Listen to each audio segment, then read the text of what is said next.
coach. I'm burnt out. I don't know what to do. I do not feel like doing what I know I should be doing anymore. Can you help me? This question comes up a lot, so let's just address it. Welcome to the Unstuck Podcast. I'm your host, Drew Caution. We're going to talk about, first, my name is Drew Cost, not Crossed, Drew Cost. And today we're going to talk about avoiding burnout or what to do once you've reached burnout. I'm going to be honest. Have I suffered or faced burnout before? Absolutely. I'm not going to lie to you and say that I've always been balanced or knew when to set a boundary and stuff like that. I've gotten better, but I've definitely experienced burnout before. Now, here are the reasons I believe that burnout happens. There's tons of reasons, but here are my first reasons. Number one, there's not a clear start and end date on a task or a goal. Now, I like to use sometimes sport analogies. When we see usually a practice or a game, there's a start and then there's an end. And usually there's a start and the end time because it's so easy to just do way too much or not enough. So when we see something like certain sports have 15-minute quarters or they always have a halftime for a break. Almost every sport has a halftime for a break. The one that baffled me a lot, I used to do some video work for soccer, where soccer would have a 45-minute half. They have like about a 15-minute break and then another 45-minute half. That's a long time. And those guys were running the whole time. But I digress. A start time and the end time. The reason why this is so important is because if you're an entrepreneur, something in you makes you feel that you should not have an end time or you should not stop something at a certain time. So it's like your mind just keeps creating and going. And yes, the list may not ever be done, but you have to come to a place where you say the list is done for today. That has to be something that you establish, or burnout will meet you every week. You'll drop the ball more. You'll miss opportunities. You'll be real snappy and things like that. Also give you an analogy from bodybuilding. When I competed in bodybuilding, the prep is usually about maybe 4 to 5 weeks, depending on where you're at. And usually after the prep is done, you compete.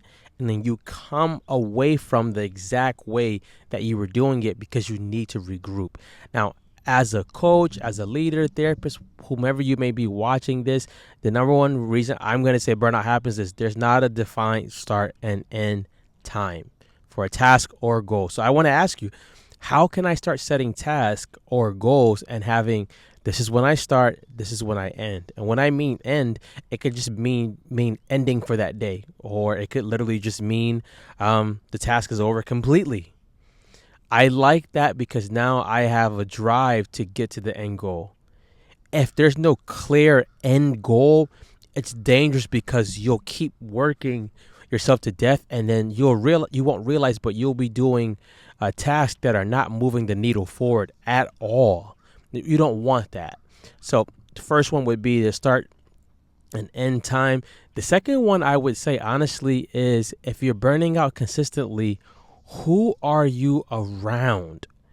I believe coaching communities, therapy communities, men communities, women communities are really, really important because you could be realizing I'm going too hard, right? I'm working 7 days a week. I'm working out 3 times a day, 6 times a week, and I don't know why my back is broken or my foot is broken.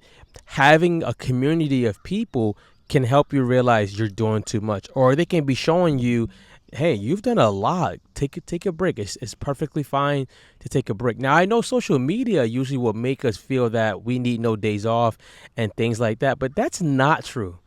I don't want you signing up for the no days off crew when it comes to that, because you'll realize after 2 years that same person is completely shot.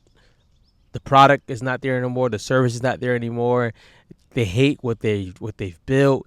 We don't want that. We want you to keep striving. So a coaching community Shameless plug. I have a community, right, called Drew Cost Coaching. You're welcome to come into the community. I'll put a link in the bio. Not in the bio, but in the show notes. And we talk about fitness things and content, and I help them with that. But the community is meant for you to have like-minded individuals on the same path or a different path, but just being on a path with people together. If you ever watch sports teams, the community is the team. They compete together, they rest usually together of some sort, and then they practice together. So the second thing I would say is think about a community. You need to be around other people who are doing what you do. I think parent support groups are super powerful. I think I don't have anybody around here who's made one, and I don't want to spearhead it, but I think having dad support groups or father support groups can be powerful because there's strength in numbers, and in a community, people can give you tips and help you out and get you to results faster than you can think. There can be somebody who knows web development like the back of their hand, and you're struggling every day trying to create a website. You can hand that off to them, pay them, and then now you're not burning out. So the first one would be having a start and an end date to your task or goal. The second one would be being in a community that works. You want to be in a community. Now, the third thing is, I would say, writing down what needs to be done by you and what can be delegated or outsourced. Writing this down will bring you to a place of truth, because a lot of times as a coach, as an entrepreneur, therapist, as a man, woman, we feel that if we don't do all the task, that the ball is going to be dropped. Now, sometimes the ball may drop and it's okay because you're not called to handle every ball, so to say. You think that if I don't do it, no one's going to do it as well. I beg to differ. There are people doing every job that you do better than you. And there's people who are doing the job you do probably half as good as you, and they can get better. Which brings me to this bullet point, so to say. If I know I'm a dad, I'm a husband, I'm a coach, I'm all these roles, maybe I need to hand off some of my admin tasks. Maybe I need to hand off some things that somebody else can do that doesn't require me only to do it. Now, I'm the dad of my daughter, so I have to raise her. Yes, it takes a village, but I'm her dad, so I can't hand that off. But maybe I could possibly hand off doing some other computer work. Maybe I can hand off maybe doing some web stuff to somebody else, because I don't need to be burning out. And if I try to be number one in every category in my life, I'm going to run out, I'm going to burn out, and I'm going to eventually become resentful to the things that I have to do. Because if we're honest, the things that we have to do are not always fun. Being a parent, I'm going to say this, and I can see the comments coming now, it's not always fun. Those cute little boogers and those cute little babies, they can challenge you to the core. Let's not pretend that doesn't happen. So I could consider writing down, what are the things that only I can do? What are the things that I can hand this off to, even if it requires me training somebody to hand this off to?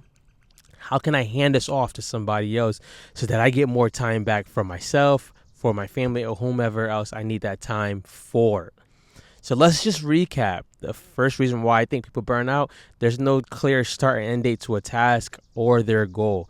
If you can start defining that, you will start to realize that, hey, when it's done on this date, it's done. I don't have to keep aiming for perfection.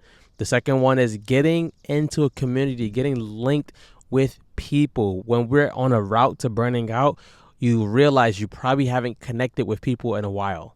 You probably haven't had some real human interactions, or you probably haven't had a chance to be around people that's just having fun.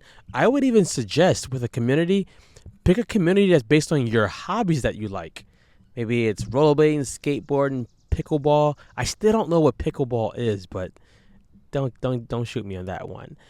Maybe it's tennis, maybe it's golf, whatever it is. Pick a hobby community so that you not only get the benefit of getting away from the job that you have to do, but you get a chance to let your mind be free, and you'll probably realize you come back with tons of good thoughts. And then the last one would be writing down my needle moving task. What can I do that only I can do? What can I delegate or outsource that somebody else can do for me? And be okay with what you come up with. And certain seasons will require different parts of you more, and then certain seasons won't. Seasons of my life when my daughter's out school for summer requires me being with her more. And then when she's in school, certain things are required that are different. But take these tips. Let me know if they help you guys. Again, if you want to get into our community, we would love to have you. It's called Drew Cost Coaching. It's only $29 a month. You get a ton of stuff that can help you change, maintain, thrive, and all of that. Be you guys. They'll adjust.